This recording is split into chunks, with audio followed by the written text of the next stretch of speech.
இன்னைக்கு "ஏனார் துணை" சீரியல்ல நிலாவும் பாண்டியும் பல்லவன் கிட்ட ராமேஸ்வரத்தில என்னடா நடந்துச்சுன்னு கேட்டுட்ருப்பாங்க. "அண்ணி நமக்கு வந்து 6 மாசம் டைம் குடுத்துருந்தாங்கல்ல சந்தானிய கல்யாணம் முடிக்கிறதுக்கு சேரணுன்னா, ஆனா அது அன்னைக்கு வந்து நம்மள விரட்டி விடுறதுக்காக மட்டும் தான் அப்படி பண்ணியிருக்காங்களாம். அந்த சமயத்தில நம்மக்கிட்ட என்ன சொல்லன்னு தெரியாம நம்மள கிளப்பி விட்றதுக்கு இந்த மாதிரி பண்ணியிருக்காங்க." அப்படின்னு சொன்ன உடனே பாண்டி கேட்பான், "என்னடா சொல்ற?" அப்படின்னோனே, "ஆமாண்ணே அதத்தான் சொல்லிக்கிட்டு இருந்தாங்க." அப்படி சொல்லி சொல்லுவா. ஆமாண்ணே. அவங்க வந்து அப்படிதான் பேசிக்கிட்டு இருந்தாங்க. அவங்க அப்பா பேசுறது சரி கிடையாது. அவர் வந்து ஒரு மாதிரி பேசிக்கிட்டு இருந்தாரு, அப்படின்னு சொல்லும்போது நிலா கேட்பா, "அதுக்கு சந்தா என்ன சொன்னாங்க?" அப்படின்னு. "நான் எப்படினாலும் உங்கள தான் கல்யாணம் முடிப்பேன்." அப்படின்னு சொல்லி அவங்க சொன்னாங்க, அப்படின்னு பல்லவன் சொல்லுவான். அப்போ சந்தா ஸ்ட்ராங்கா தானே இருக்காங்க, பார்த்துக்கலாம் விடு அப்படின்னு சொல்லிட்டு இருக்கும்போதே அங்கேருந்து சேரன் கத்துவான். "டேய் சாப்பாடு ரெடி ஆயிட்டு எல்லாரும் சாப்பிட வாங்கடா, எங்கே போயிட்டீங்க?" அப்படின்னு சொன்ன உடனே, "இந்தா வாரேனே" அப்படின்னு சொல்லிட்டு பல்லவன் சொல்லுவான். "அண்ணி என்கிட்ட வந்து என்னைய மாட்டி விட்டுறாதீங்க. நான் உங்ககிட்ட எதுவும் சொல்லல." என்ன அப்படின்னு சொல்லிட்டு அவன் கிளம்பி போயிருவான். சோழன் நிலாவோட அப்பாவ கார்ல கூட்டிட்டு போய்க்கிட்டு இருப்பான். அப்போ கார்ல போகும்போது அவங்க அப்பா சொல்லுவாரு, "என்ன மாப்பிள எப்படி வாழ்க்கை போகுது?" அப்படின்னு அவர் கேட்பாரு. கேட்டுட்டு அவரே சொல்லுவாரு, "உங்களுக்கு என்ன பிடிச்ச பொண்ணு வந்து உங்களுக்கு மனைவியா வந்திருக்கா. அப்போ நீங்க ஜாலியா தானே இருப்பீங்க." அப்படின்னு சொல்லுவாரு.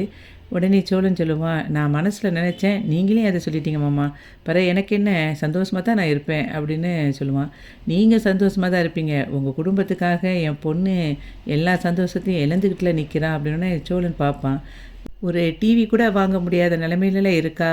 அப்படின்னு சொல்லும்போது அவன் அப்படியே முழிப்பான் சோழன். "எப்படி எனக்கு தெரிஞ்சிச்சுன்னு பார்க்கீங்களா? உங்க அப்பா தான் சொன்னாரு. டிவி வாங்க கூட முடியாம காசு கடன்காரன் வாங்கிட்டு போயிட்டதா உங்க அப்பா சொன்னாரு." அப்படின்னு சொன்ன உடனே அப்படியே பார்த்துட்டு இருப்பான் சோழன். "இப்படி ஒரு வாழ்க்கைய வாழ்றதுக்கா என் பொண்ணு உங்கள வந்து தேர்ந்தெடுத்தா? அன்னைக்கு ரிசப்ஷன்ல என்னமா உங்க குடும்பத்த பெருமையா பேசிக்கிட்டு இருந்தா. இப்பவும் அப்படிதான் பேசுறா. ஆனா அவ கொஞ்சம் கூட சந்தோஷமா இல்லைல்ல. சாதாரண ஒரு மிடில் கிளாஸ் வீட்ல கூட டிவி, ஃப்ரிட்ஜு, வாஷிங் மிஷின்னு இப்போல்லாம் இருக்கு. ஆனா உங்க வீட்ல பாருங்க ஒரு டிவி வாங்க கூட வழி இல்லாம இருக்கு. பட்ஜெட் போடுற சிச்சுவேஷன்ல தான் இருக்கு உங்க வீடு. ஆனா பாருங்க, என் பொண்ணு ஒரு கோடீஸ்வரன் வீட்ல பொறந்த பொண்ணு. அந்த மாதிரியா இருக்கு. ஒரு டிவி கூட இல்லாம இருக்கிறா. என் மனசுக்கு அப்போ எவ்வளோ கஷ்டமா இருக்கும்." அப்படின்னு நிலாவோட அப்பா சொல்லுவாரு. "உங்ககிட்ட என் பொண்ணுக்கு டிவி வாங்கி கொடுங்க அப்படின்னு உடனே சொல்ல முடியாது என்னால. ஏன்னா என் பொண்ணு உங்கள விரும்பி தான் வந்திருக்கா. ஆனா எனக்கு இதெல்லாம் பார்த்துக்கிட்டு இருக்க எனக்கு மனசு கஷ்டமா இருக்கு.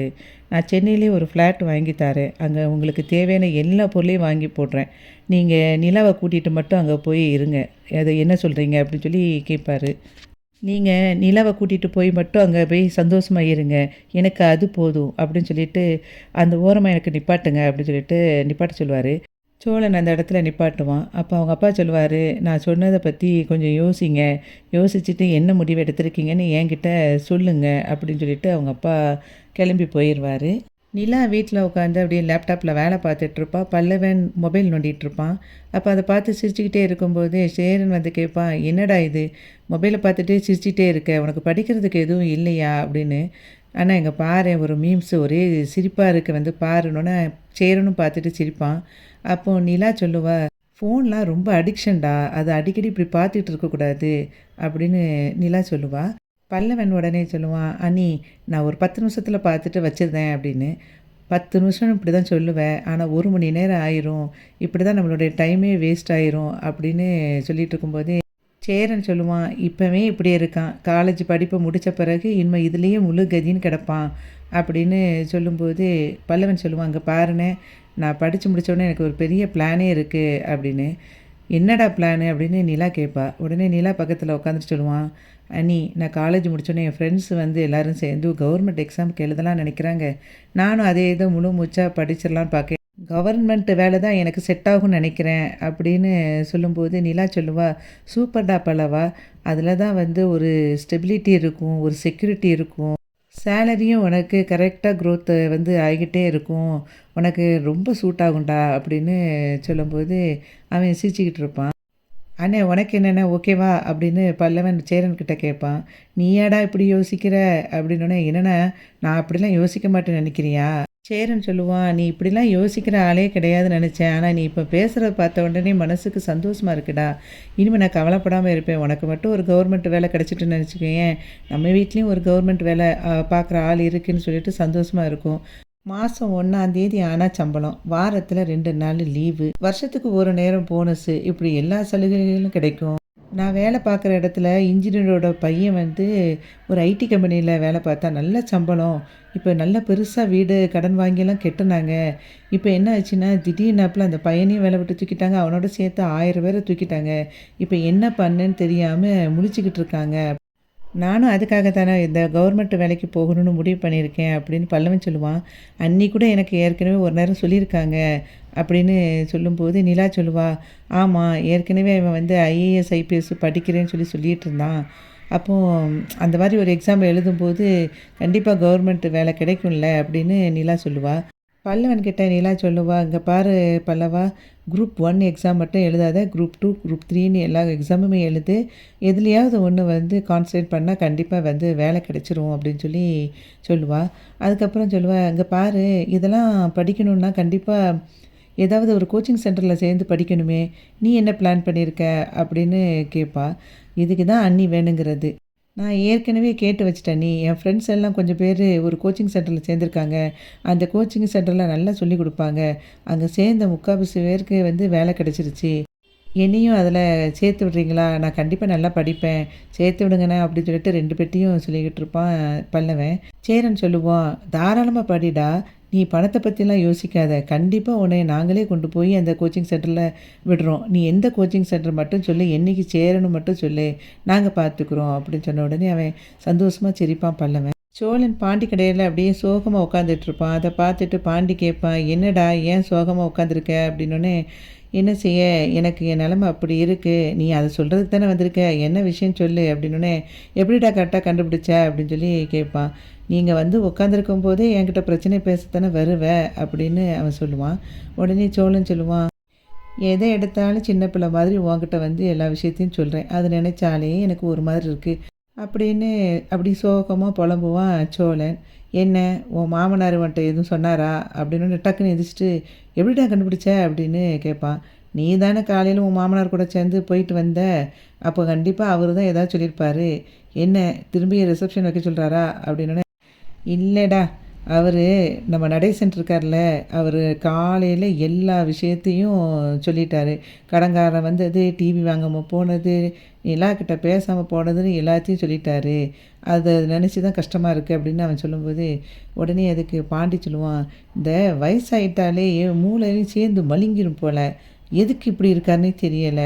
எனக்கு அது கூட பிரச்சனை இல்லைடா, அவர் காரில் போகும்போது ரொம்ப ஒரு மாதிரி பேசிட்டாருடா அப்படின்னு. என்ன பேசினாரு? அவர் பொண்ணு ரொம்ப வசதியாக வாழ்ந்த பொண்ணா, அவளுக்கு நீங்கள் ஒரு டிவி கூட வாங்கி கொடுக்க முடியல, என் பொண்ணை கூட்டிகிட்டு வந்து இப்படி கஷ்டப்படுத்துறீங்க அப்படி இப்படின்னு ரொம்ப சொல்லிட்டாருடா. சென்னையிலே ஒரு வீடு வாங்கி கொடுத்துருவாராம், அந்த வீட்டில் எல்லா தேவையான பொருளையும் வாங்கி கொடுத்துருவோம், நீங்கள் அங்கே போய் இருந்துக்கோங்கன்னு சொல்கிறாரு. பாண்டி சொல்லுவான், அவர் சொல்கிறதும் கரெக்டு தானடா அப்படின்னு. என்னடா கரெக்டு? என்னது நம்ம வீட்டுக்கு தேவையான பொருளெல்லாம் வாங்கி தர்றதா அப்படின்னோடனே, நான் அதை சொல்லலை, அவங்க வீட்டையே நம்ம பார்க்க தானே செஞ்சோம். அவங்க நல்ல வசதியாக வாழ்ந்த பொண்ணு. அப்படி இருக்கும்போது நம்ம வீட்டில் வந்து அவங்க கஷ்டப்படுறத எந்த தகப்பனால் பார்க்க முடியும் அப்படின்னு சொல்லுவான் பாண்டி. அதுக்காக நம்ம என்னடா பண்ண முடியும், நம்ம என்ன வச்சுக்கிட்டா வாங்காமல் இருக்கிறோம் அப்படின்னு சொல்லுவான். சரி சரி, நீ ரொம்ப டென்ஷன் ஆகாத, நீ எதுவும் கோவப்பட்டியா அவர்கிட்ட அப்படின்னு சொல்லி அவன் கேட்பான். நான் ஏன்டா கோவப்பட போகிறேன், நான்லாம் ஒன்றும் கோவப்படலை அப்படின்னு சொல்லும்போது, நம்ப முடியலையே நீ கோவப்படலைன்னு சொன்னான் அப்படின்னு கேட்பான். உண்மைக்குமே கோவப்படலடா அப்படின்னு சொல்லுவான். சரி சரி விடு அப்படின்னு சொல்லிட்டு பாண்டி சொல்லுவான். சோழன் சொல்லுவான், நான் ஒரு முடிவு பண்ணிட்டேன்டா அவர் இப்போ சொன்னதை கேட்ட பிறகு அப்படிம்பான். என்னென்னு அப்படிம்பான். நான் ஒரு பக்கத்துலேயே ஒரு ஃப்ளாட்டு வாங்கி வீட்டுக்கு தேவையான எல்லா பொருளையும் வாங்கிட்டு நிலாவை தனி கொடுத்துன்னு கூட்டிகிட்டு போகிறேன். கூட்டிகிட்டு போயிட்டு அவங்க அப்பா கிட்ட சொல்லுவேன், நான் வந்து ஒரு வீடு பார்த்து வச்சுருக்கேன், அதுக்கு பால் காய்க்க போகிறேன், எங்கள் வீட்டுக்கு வாங்க அப்படின்னு சொல்லி நான் சொல்லுவேன் அப்படின்னோடனே அதுக்கு அவன் சொல்லுவான், அதெல்லாம் கரெக்டு தான், அவங்க வருவாங்களா அப்படின்னு சொல்லி கேட்பான். யாரை, நிலாவை சொல்கிறியா அப்படின்னோடனே, ஆமாம். ஏண்டா நான் வந்து வீடு பிடிச்சி வைக்கும்போது அவள் எப்படிடா வரமாட்டேன்னு சொல்லுவாள். நான் கட்டின புருஷன் அவளுக்கு வீடு பிடிச்சி கூட்டிகிட்டு போகிறேன், எதுக்குடா அவள் வரமாட்டேன்னு சொல்லுவா அப்படின்னு சோழன் கேட்பான். இல்லை, ஹனிமூனுக்கே உன்னை நம்பி வரமாட்டேன்னு சொன்னவங்க தனி கொடுத்துறதுக்கு மட்டும் உங்ககிட்ட வந்துடுவாங்களா அப்படின்னு கேட்பான். உடனே ஏண்டா வெறுப்பேத்துறியா நீ அப்படின்னு சோழன் கேட்பான். உன்னையும் ஒரு ஆளுன்னு மதிச்சு, என் மனசுல உள்ள குழப்பத்தெல்லாம் தீர்க்கிறதுக்கு உன்கிட்ட வந்த பாரு, என்னையும் செருப்பால அடிக்கிறேன். நான் கிளம்புறேன் அப்படின்னு சொல்லிட்டு சோழன் கிளம்புவான். சரி, சரி இருடா கோவப்படாத வந்து உட்காரு முதல்ல. நான் சொல்றத ஃபர்ஸ்ட்டு கேளு அப்படிம்பான். என்ன அப்படின்னு சொல்லிட்டு சோழன் கேட்கும்போது, பாண்டி சொல்லுவான், இங்க பாரு நீ தனி குடித்தனம் போகணும்னு நீ கிளம்பும்போது, நம்ம வீட்ல ஒரு பெரிய பாச போராட்டமே நடக்கும். அண்ணன் தங்கச்சி பாசம் வந்து பெரிய பிரச்சனையா வரும். பல்லவன் உட்காந்து அதுக்கப்புறம் ஒரு அழுவான். இத எல்லாத்தையும் நீ சமாளிச்சுட்டு போகணும்ல. அது உன்னால முடியுமா? அப்படின்னு சொல்லி கேட்பான். அதெல்லாம் முடியும்டா. நான் என்ன வெளியூருக்கா கூட்டிட்டு போறேன். பக்கத்தில தானடா வீடு பிடிக்க போறேன். பக்கத்தில உள்ள ஃப்ளாட்ட ஒண்ணு எடுத்து வாடகைக்கு நல்ல வீடா பிடிப்பேன். பிடிச்சிட்டு அதில தேவையான ஃப்ரிட்ஜு, வாஷிங் மிஷின் எல்லாத்தையும் வைப்பேன். வச்சுட்டு பால் காய்க்கிறதுக்கு அவங்க அப்பாவ கூப்பிடுவேன். பாருங்க உங்க பொண்ண நான் எப்படி வச்சிருக்கேன் நல்லா. அப்பந்தான் அவங்க அப்பாக்கிட்ட நான் விட்ட சவால்ல ஜெயிக்க முடியும் அப்படின்னு சோழன் சொல்லுவான். உடனே அதுக்கு பாண்டி சொல்லுவான், "நீ செய்கிறதெல்லாம் கரெக்டு தான். ஆனா அத இப்போ உடனே செய்யணுமா? அப்படின்னு நான் நினைக்கிறேன்." அப்படின்னு சொல்லும்போது, "ஓ இப்ப செய்யாம 1 வருஷம் கழிச்சாடா செய்ய முடியும்?" அப்படின்னு சோழன் சொல்லுவான்.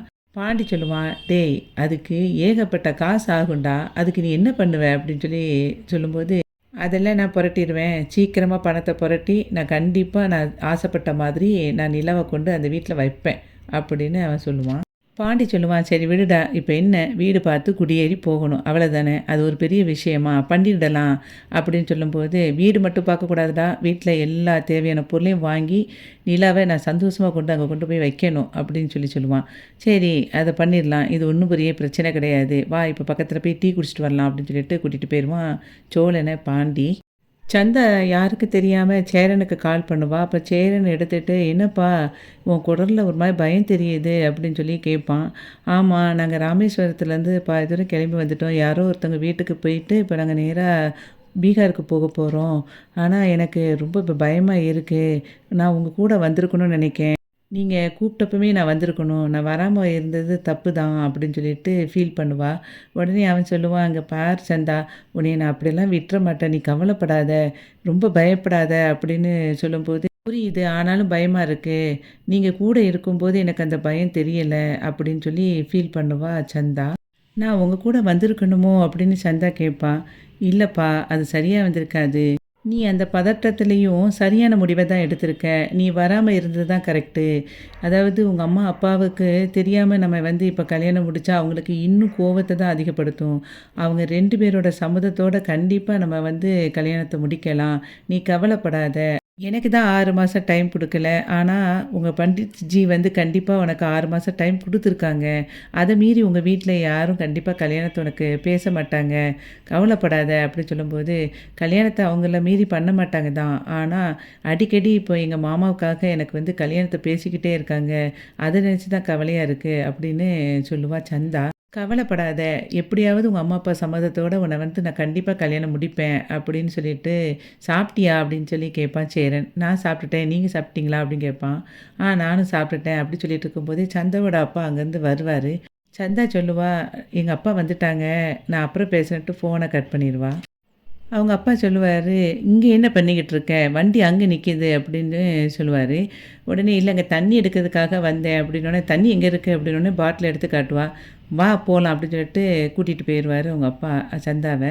வானதி பாண்டி கடைக்கு வருவா. அங்க உட்காந்துட்டு அந்த பாட்டில்ல தண்ணி எடுத்து குடிப்பா. அப்போ பெட்ரோல் வாடை அடிக்கும்.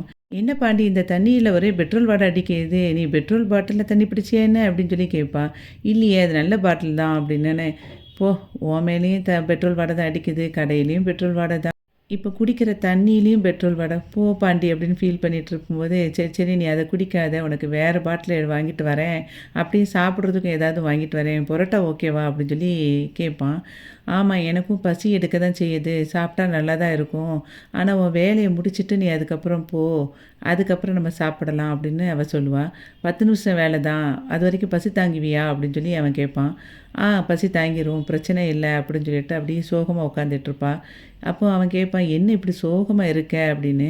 உடனே அதுக்கு அவ சொல்லுவா, "நான் பிஸ்னஸ சூஸ் பண்ணது கரெக்ட்டு தானா பாண்டி?" அப்படின்னு சொன்ன உடனே பாண்டி வானதிய ஷாக் ஆகி பார்ப்பான். அந்த மாதிரி இன்னைக்கு ஐயனார் துணை சீரியல் வந்து முடிஞ்சது. வீடியோவுக்கு ஒரு லைக் குடுத்து சேனல சப்ஸ்கிரைப் பண்ணுங்க. நன்றி.